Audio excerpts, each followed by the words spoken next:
Welcome to Season 6 of Unapologetically Woman. We're celebrating phenomenal women all across Kentucky who make no apologies for their perspectives or the impacts that they're making in the community. Today we're celebrating Kiah Arnold. Kiah is a mom, an educator, and the 2024 Eastern Kentucky University National Panhellenic Council Advisor of the Year. Unapologetically Woman, Kiah Arnold, that's you. Congratulations. Thank you. It's such an honor to be here and sit with you.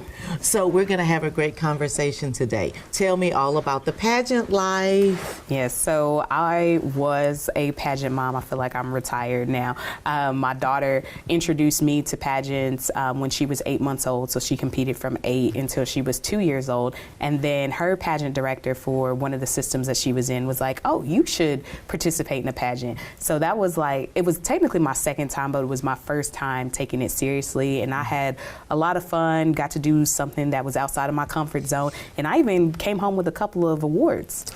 Yes. Tell me, is it what you see on TV, all of the dramatics of it all? Yes, it is, but in a good way. It depends on what kind of pageantry you do. So I participated in a natural pageant competition, not like the glitzy ones like you see, like the little kids, the toddlers and tiaras, not that type.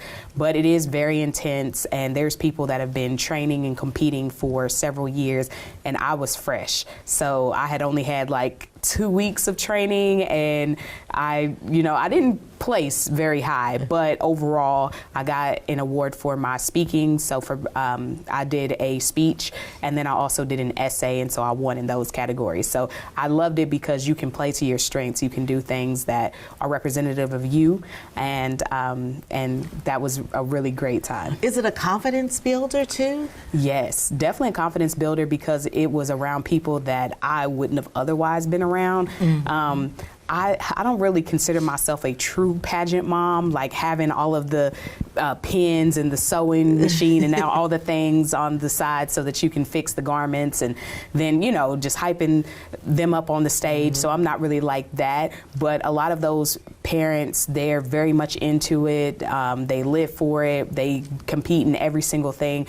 And so for them to see me and to hear a little bit of my story, because I was being real, I was definitely being unapologetic on that stage. And they appreciated it. I had so many people come up and say that they appreciated my perspective. What is your story?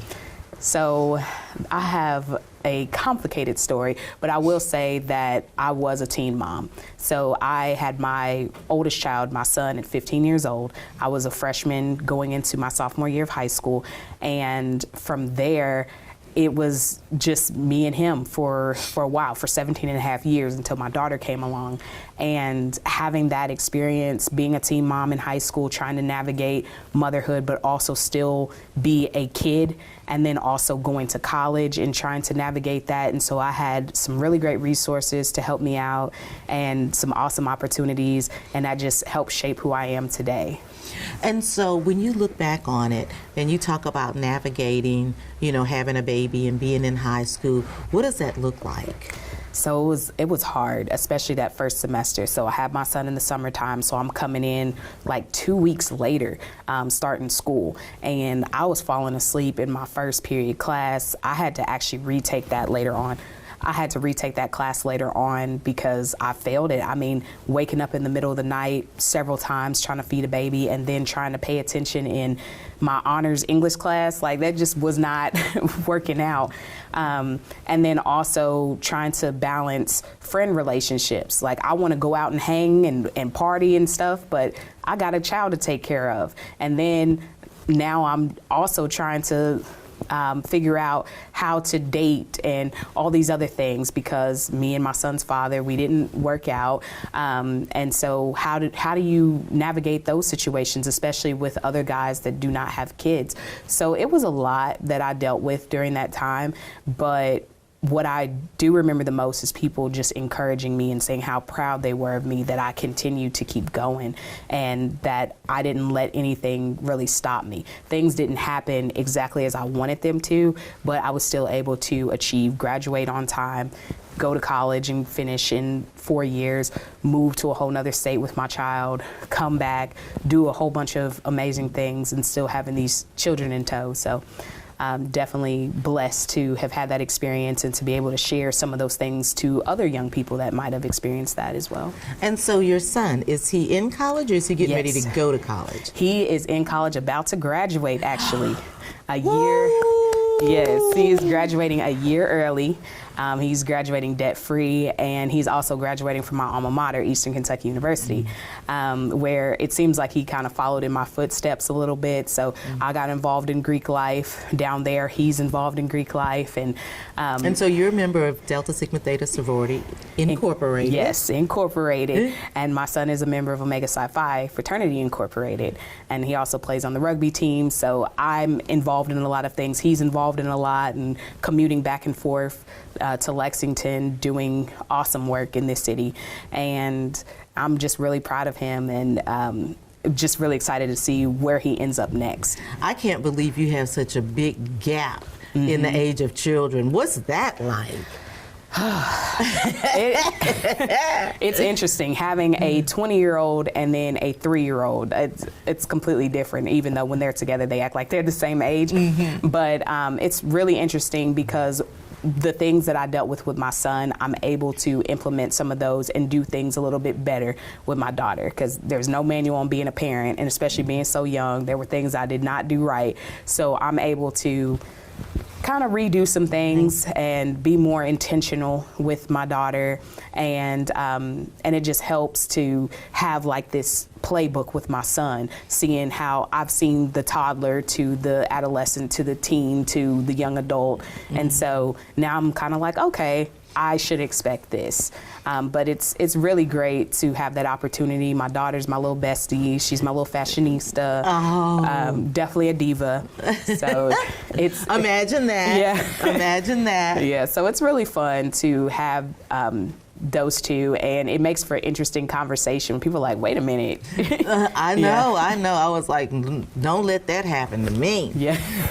This don't. Yeah. Now, you have a personal mantra, and that is leading others to pathways of success. What's that all about? Yeah, so there were people that helped me along the way when I was coming up. There were people that invested in me. They saw my story. They saw potential in me, and they wanted to help me get to that next level. So that mantra is anything. If it's just connecting somebody with somebody else, if it's giving them an opportunity, if I see a job that might work for somebody, I'll be like, hey, why don't you do this? If it's me helping to coach them with branding and marketing, if it's just something small, just listening to them, whatever I can do to help them to make it to the next level, then I feel like I've done my work. I feel like that is my purpose. So, Kiah, your personal mantra is leading others to pathways of success. What's that all about?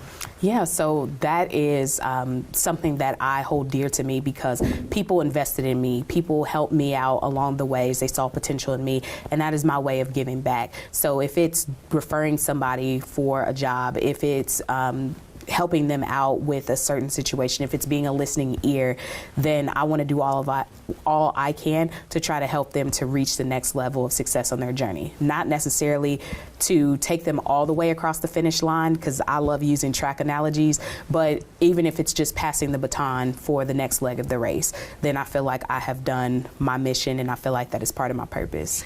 And so you also fulfill this because you're also an instructor. Yes.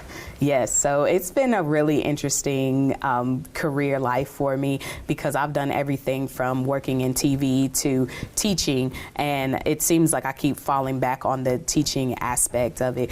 This building that we're in. You keep getting called. Yes, this building that we're in used to be National Academy. That was my very first job as a 14-year-old. So teaching students, and so I have the opportunity to instruct at BCTC. I teach 3 different classes, and I love being able to be a support to those students and to try to help them along their journey and their goals, especially within digital media. But you have goals of your own too. You're studying clinical mental health. Yes, yes. So that is different, because in undergrad I studied broadcasting and electronic media, but the clinical mental health, I noticed that there was a need for just having more resources out there. So I used to be an advisor for the Ada Rho chapter of Delta Sigma Theta Sorority Incorporated, and as my time as primary advisor, I noticed that the young ladies that I was mentoring were going through some challenges that I couldn't necessarily help. And I was like, I wish that I had the tools and resources to be able to administer aid to them, because some of them just didn't have the access to having a therapist. So that was the main catalyst for wanting to study and seeing how I could help people in maybe crisis situations, because I'm always seeing things whenever I'm in the grocery store, if I'm in the library or what have you. Somebody might be going through something and they just need somebody to help de-escalate the situation.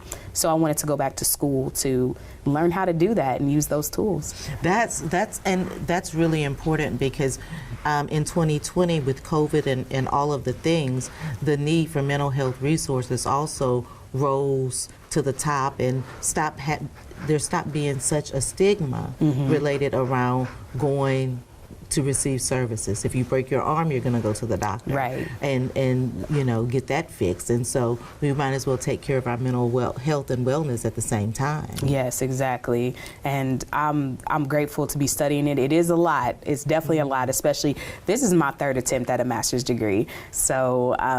But you're not giving up. No, I'm not giving up. I'm not giving up, and it's a little bit more difficult this time because I do have my young child. The other 2 times my son was older, so he could entertain himself. So this program is all online, so my daughter's popping in on my Zoom screen a lot. But yeah, it's different, and learning about all of these different techniques and the way that the class structure, it's very interesting, but it definitely is intense. And so I'm looking forward to the rest of this journey. I'm in my first year of the program. And I have no doubt that you're going to finish it this time. I am confident about that. Yes, thank you. So I'm going to kick it to you for words to young girls or young women that may be watching. What kind of advice might you give them? So I would definitely tell them to figure out who they are first. You need to know yourself and know what it is that you really want to do. If it's a career goal, if it's just personal goal, fitness goals, whatever it is, figure out who you are, what you want to do, and how you want to make impact in this world. Like, you can do something. You don't have to be all the way at the top in a certain job. You don't have to have all of these different degrees and credentials and things like that. You can make change within your own community or within your own bubble. Start small and then build from there. And you're valuable. Like, don't let anybody tell you that you're not, just because you don't speak a certain way, dress a certain way, act a certain way. And then also, you can change if you really want to. You don't have to stay in the same spot. Just because your zip code's one thing doesn't mean that you have to have that same mentality as other people in that zone. You can take steps to just build upon the things that you're interested in and just refine yourself. So there's a space out there for everybody, no matter what their circumstances are. Congratulations again. Thank you so much. You guys heard it from Kiah. You are valuable, and you can either choose to stay in the same spot, or you can choose to move forward in spite of everything. You saw her journey of resilience. You can do that too. And continue to watch as we celebrate other phenomenal women just like Kiah who are making changes in Kentucky. I'll see you soon on Unapologetically Woman.